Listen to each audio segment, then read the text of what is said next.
We continue live right here on the Nightly Sports Call. Bordas and Bordas Hotline. Bob Pompeani, Ron Cook with you at 412-575-2600. We have news concerning the Steelers that we talked about earlier tonight on a 6 o'clock. They did sign a linebacker. Sean Spence was there this morning. I saw him in the facility, and then next thing I know, they signed him. I guess he had to go through a physical. So he was with Indianapolis, but he was waived, and he's available. He's a guy who you talk about going through a catastrophic injury, at least. Ron, you remember that. I didn't think he'd ever play football again, but to his credit, he worked himself back into the situation, and now here he is back at the Steelers where it all started. And he knows the system. I mean, it's hard to just get a guy off the street and bring him in. Matakevich is hurt here, too. Yeah, it's not just Ryan Shazier, it's Matakevich. You know, they were down to L.J. Fort last night in the game, and he did okay. But you need some bodies. I mean, this hurts your depth, no question. Let's go to Bob in Beachview, our first caller tonight. Hey, Bob. Thanks, Bob. I just wanted to tell you that you're ahead open mic here, and just be thankful you got your parents. Yeah, absolutely. They're half of them are there, and half of them isn't. So honor the half that's there, and take care of the other half. But my call tonight is I just want your perspective, both yours. That the guy got a one-day suspension, but when he was hit Antonio Brown helmet to helmet, I thought Antonio's head would be ringing for a week and a half. Me too. Me too. Okay. I thought it was much worse than Burfict in the playoff game a couple of years ago. Yeah, it didn't look good. So I don't know how he held onto the ball, and I don't know how he got up. I don't know. Like I said, I don't understand concussions then, because I mean that looked like a heck of a hit. Well, sometimes you can get a concussion later. You know, thanks for the call. It doesn't necessarily have to show up immediately. It can tomorrow you can wake up, Ron, and next thing you know, we've seen that with guys over the years. Sidney Crosby's ordeal with concussions was one that you'd never would expect. He got hit by Victor Hedman, and he was fine until a few days later, and all of a sudden they Well, I mean, one of my best examples is Marc-Andre Fleury. You know, he beat Nashville, in a night game. I think it was his 30th, 35th win of the year, and that was the day his commercial came out with his daughters. And I talked to him for a half hour after the game, and he was laughing. He was cheerful. And he told me later he drove home that night in the lights, and he was out for 3 months, 2 months. Yeah, you never know. You never know. Yeah, that's why it still could. Hopefully it won't in his case, because he's had him That before. was a brutal hit. Let's go to Dan in Somerset. Dan is on the Nightly Sports Call. Hey, Dan. Hey, guys. Hey, I really appreciate everything you're saying. The Gronk penalty should have been at least 3 games. As far as I'm concerned, Juju should have been fined. He still may be fined.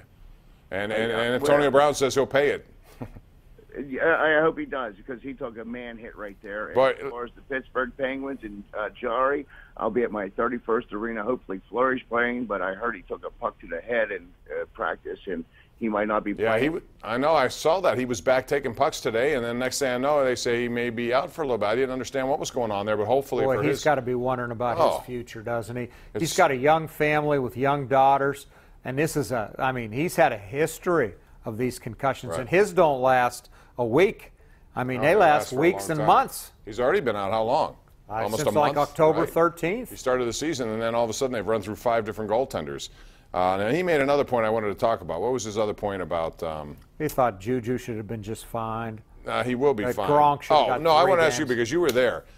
Antonio Brown, I mean, it's very audible on all the interviews that all he said was karma, karma, karma, karma, karma. What was he like? He said a few other things, too. Okay, but I mean, like bleep him, he had this coming. A lot of people felt that. He took me out. Right. Were you surprised to hear from him that? No. Obviously. No, because remember after the playoff game, when he was hurt by Burfict, we had him on from the Super Bowl on our radio show, and he goes, he tried to kill me, he tried to ruin my dreams, he tried to end, and then last week Burfict said he thinks he was faking on that injury.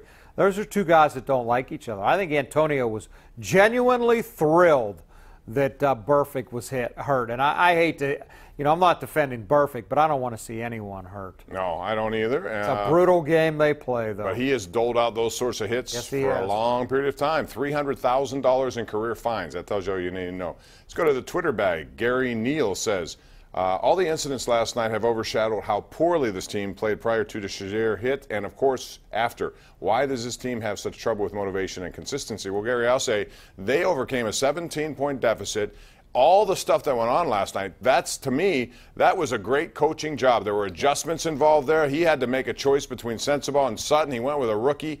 I thought that was one of Mike Tomlin's best efforts, if you're going to look at it from a coach's point of view, that I've seen from him in a long time, Ron. Well, I don't understand the text. I mean, he was hurt 4 minutes into the game. I mean, there was still like 56 minutes left to play. I don't know how bad they were playing before he was hurt. They had a bad first half, no question. They had a bad 3 quarters. There's no doubt about that. But I give them a lot of credit for coming back to win that game. Now, when the Bengals get penalized 13 times for 173 yards, they certainly contributed to that. But I'm not going to say they lost it. I think the Steelers went out and took it. I'm going to give them credit. I did too. But, yeah, the Bengals, that's part of their calling card, that kind of sloppiness and ridiculous. Let's go to Denny in Altoona. Denny, what's your take? First off, I just want to say last night's officiating was terrible. And second of all, Juju's hit. Hines Ward made a living off of that. And Juju gets penalized for it. Probably suspended. I think you know what? I don't Game think has changed. But I also don't think he would have been had he not taunted. I think they may have just chalked that up to one of those hits right on the borderline. Thereof, yep. But I think the taunting, the way he did it, the taunting was awful. I mean, there's no place for that. And he's not Mike like Tomlin said no, he isn't, but he did it. Right. Tomlin said that. Ben Roethlisberger said that. No place for it. And Juju said no place for it. I apologize. But you know what I think? I think once he was standing over him and all the thoughts and all the stuff that Antonio may have told him in the past, all the history that he learns about with Perfect may have flooded into his head. Maybe. And he just said, okay, who is that? That's him. I don't know. We're not in his head. No, we're not. All right, let's go out to Nathan in Saxonburg before we take a break. Hey, Nathan, how you doing? Pretty good, guys. How about yourself? Good, thanks. Yeah, I just wanted to the one positive thing about last night's game that I saw at the end of the game, I don't know if you guys happen to see it or not, but Andy Dalton coming over and taking a knee with the Steelers and, saying a prayer with them. He was the only Bengal that stayed after the game, to have Ryan in his prayers. I just thought that was a real nice class act by Andy Dalton. I noticed, when Shazier was almost being ready to be carted off, Dalton came over to him, kind of touched him on the knee. You could just see him wishing him well, saying he's praying for him. No, it was out. But I think more than just Dalton. I think a lot of the Bengals were shook up. They're all card-carrying Union brothers. You can say what you want about Burfict. He likes to hurt people. But I think the Steelers have a lot of great respect for guys like Dunlap and Johnson and those guys. They play the game hard. They play it right. Burfict brings them all down with his antics. I think they all were shook up by what happened to Shazier. I think one guy who really has gotten the best of Dre Kirkpatrick is Le'Veon Bell. The guy. Oh, did he run him over last night? Not only that, remember the first game, the stiff arm, that he just pushed him away and he made that beautiful run. Let's go to Big Al. He ran over him last night. night. Mack Truck. Big Al Robinson, make it quick, please.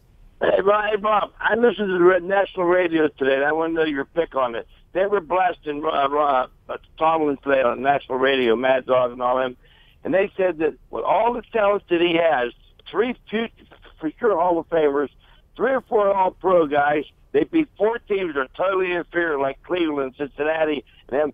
He says, you know what? They win. They're 10-2. No, I'm going to agree with them. I don't agree with them. My thing is, here's what is national news. Let me tell you my take. They had 3 games in the last month here that could have gone either way. They were gutsy wins. Now, whoever you want to credit for that is fine, but this is a league which has other teams. Those other teams have Pro Bowl players. Those other teams have very good players. Well, I don't understand why they're 10-2. They won a game where they were down by 17. It's one of the biggest comebacks in Tomlin's tenure. I don't know why they're still. I get all the time, well, he's not Belichick. Okay. He's not. Who is? I can't name a better coach other than Belichick. You got the number 2 coach in the league, in my opinion. That's pretty damn good. We're taking a break. Back with more right after this. 575-2600, area code 412.